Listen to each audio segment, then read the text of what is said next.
Divine Entertainment. By Orthoris. Chapter 54. Going Native. Scholar Arc. Year 11, Month 6, Day 28. Atlas looked at himself in the mirror. His mane had been neatly combed back by Crimson just minutes ago and the look was pretty off-putting for him. He'd gotten used to the unruly mess that he called a hairstyle and usually didn't bother fighting it, aside from the occasional sweep with a comb. Further weirding him out was the bright green suit he wore.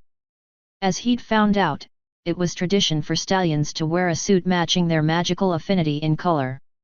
Atlas, of course, had the privilege of being able to choose, but ended up with green as his only choice. Bell vetoed the pink suit because it made him look silly, apparently, while he didn't want to pick red because it would clash with Crimson's fur, who would stand next to him as his best stallion. Then there was the issue of keeping his fourth affinity a secret, so he couldn't pick orange, which left him with the green suit. Nervous? Crimson asked, sitting next to him. Like you wouldn't believe, Atlas answered, fidgeting with his hooves. Oh, trust me, I do, Crimson chuckled. After all, our roles were reversed a few years back, remember? Oh yeah. Took you long enough to finally step up to the plate, though, Crimson said. Why the sudden change of mind? It's because of my cutie mark, Atlas said, and they both looked down at his flank. You and Belle are the only ones who really know about my situation. I know I never outright told you, but I wasn't always a pony and I think that's been holding me back. But now that I've got this, it made me realize that's just what I am now, no two ways about it. Crimson mulled over Atlas's words for a few moments, looking at his cutie mark with a thoughtful look. So, I know you told everyone that the thing on your mark is the same as the cover image from one of those rune books, but, is that what you actually were before becoming a pony? Crimson asked cautiously. Atlas sighed. Well, I guess it's okay if you know. Yeah, that's exactly what I was before. A human. He stared at the pony looking back at him from the mirror, feeling strange. The memories of Earth were still present, but they just seemed so far off, like an entire lifetime was between then and now. It was doubtful that he'd return willingly at this point. After all, he had established a comfortable life here, let alone the fact that he was about to get married. Ah well, at this point what is one more odd thing about you, Crimson said. Not like it makes a difference at this point. It's pretty weird to think about though. That's just me, Atlas laughed. A weird collection of oddities with a bit of luck sprinkled in between. Yeah, it's actually quite hard to believe that you're supposed to be a god, seeing how you act like a regular pony all the time. Atlas and Crimson shared a laugh, Atlas's nervousness momentarily forgotten. The door opened and Amethyst stuck his head through the gap. You guys ready? He asked them. It's time. Atlas's veins turned to ice as his nerves returned with full force. Crimson reassuringly patted him on the shoulder a few times and went towards the door. Come on, Belle's waiting for you, he said with a smile. Atlas got up and went after his two friends on shaky legs, before proceeding to follow them down the hall. Ponies didn't have churches like back on Earth, instead, unicorns erected special buildings on so-called places of power. The mana concentration was higher than usual in those places, and they believed that the pair would be blessed if they entered the bond of marriage at such a place. The trio stopped, Atlas in the center, before a closed ornate set of doors. There was already an official inside, addressing the gathered guests much as a priest would have on Earth. Now all he had to do was wait. The doors would open up once it was time for him to enter. You ready? Amethyst asked. No, Atlas replied as the door slowly opened before him. They walked into a great hall. Rows upon rows of wooden benches filled with friends that came to see Atlas and Belle on their big day lined the rectangular room. Usually, family would be present as well, but that was somewhat of an issue for both of them. They made their way past smiling faces, towards the official at the very front, a blue unicorn with a white mane, wearing a golden suit himself, representing their current king. Atlas could have sworn he saw Doc Brown in the last row, tinkering with some weird contraption.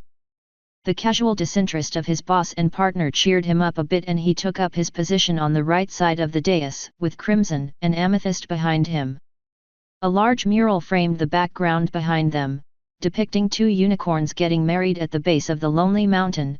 An aurora in the colors of the 6 magic schools filled the sky in a breathtaking display. Today, Atlas has appeared under the watchful eyes of the gods and his king, to enter the sacred bond of marriage, the official droned on. Atlas chuckled at the line, since it was probably truer than every pony present believed, which earned him a reprimanding look from the blue pony. Now, let Charity Belle enter, he called out to 2 ponies standing next to the doors. Atlas was able to hear a small amount of disdain in his voice when he said Belle's name. It was possible that his officiator was of the common belief that unicorns should only marry other unicorns, but as long as he did his job, Atlas wasn't about to call him out on it. The doors opened once again and in walked Belle, followed by Blue Currant and White Mallow. Belle wore a beautiful white dress with golden highlights, her smile even more radiant than usual. The sight of the dress caused Atlas to momentarily recall the day he'd asked her to marry him. As soon as Atlas had popped the question, she immediately said yes. Much to his surprise, she then proceeded to pull out comprehensive plans for their wedding, including a guest list and location. The most baffling thing, though, was when she proceeded to pull her wedding dress from a hidden department in their closet. It was at that moment that Atlas realized just how long he had forced her to wait on him, even though she clearly loved him beyond belief.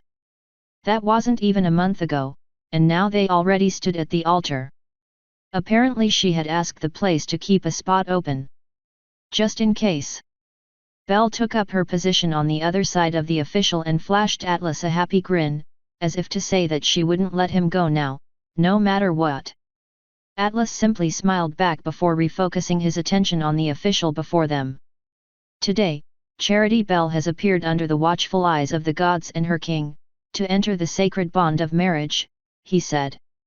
Atlas let his gaze wander over their gathered audience as the official pony droned on about traditions and other nonsense. He had already heard most of it at the rehearsal, so he knew that the only important part was at the end. Lots of unicorns had gathered on Atlas's side, mainly his colleagues, former friends from school and even a few of the higher-ups. It seemed that Atlas was becoming even more of a small-time celebrity, as he could see a few unicorns who were most likely just there to get into his good graces. He had to stifle a laugh when he saw that Doc Brown was frantically trying to extinguish a small fire hidden by the ponies in front of him. Belle's side represented a stark contrast, as it was mostly filled with earth ponies and Pegasi. He knew a lot of them through Belle, who had introduced most of them over the years, but there were many faces he didn't recognize as well. Most likely some of her clients at White Mallow's clinic. They came to be, when one of the 6 heavenly beings stepped on them. Yup, still spewing complete nonsense. Atlas spent some time looking deep into Belle's eyes, momentarily getting lost in them. They were always enthralling to look at, but today they seemed lovelier than usual. It definitely helped that ponies had huge eyes, compared to humans. Before he really knew how it happened, they were holding a staring contest. Atlas' eyes began to water, since Belle proved to be a formidable opponent, when Amethyst lightly tapped his shoulder. What? Atlas hissed, his focus taken away from Belle. You're supposed to say I do, you idiot. Amethyst hissed back. The audience shared a laugh at Atlas's expense before the official cleared his throat once. I will ask once again, he said, slightly annoyed.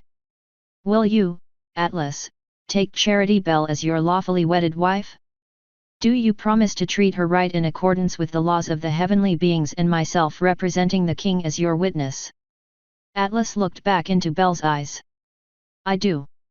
Then, will you, Charity Belle, take Atlas as your lawfully wedded husband? Do you promise to treat him right in accordance with the laws of the heavenly beings and myself representing the king as your witness? I do, Belle responded. The official nodded once in acknowledgement of their vows. Then, you may now exchange the rings. Crimson trotted over to Atlas, presenting him with a necklace that had a golden ring attached. He lifted it up with his hooves, as was tradition, and slid it over Belle's head. The piece of jewelry complemented Belle well, making her look even more beautiful in his eyes. In a similar fashion, Belle was presented with a ring by White Mallow, although this one didn't have a necklace attached. She took the ring and slid it over Atlas's horn. The rings were, of course, only symbolic, and they wouldn't have to wear them all the time compared to human customs. By the power vested in me by our gracious king, I now declare you husband and wife, the official finished. Apparently, the ponies didn't have a custom of kissing the bride when the wedding was complete. That didn't stop Belle from doing it, though. The crowd cheered as Belle kissed Atlas like she had never before, completely taking Atlas by surprise. He melted into the kiss, though, once the initial shock wore off. They separated and faced their gathered friends before Atlas addressed them. "Now, who's ready to party?" he asked, as happy as can be. His question was met with another round of applause, as he had to fight the urge to tear off the stuffy suit he was wearing. Wearing clothes felt weird. Author's note. What a coincidence that this came out on Valentine's. I did not plan for this, but I'll take it. Also, woot for 150,000 words. I'm really looking forward to the next few chapters, laughing face. They're going to be very important. We now only have 2 mini arcs left in the first part of this story, smiley face. Once again, thanks to my editor Azriel and my proofreader Kilobytes for a job well done. Further thanks to Temujin and Soren Mercer for helping out as well. Today's chapter was brought to you by this shit. End author's note.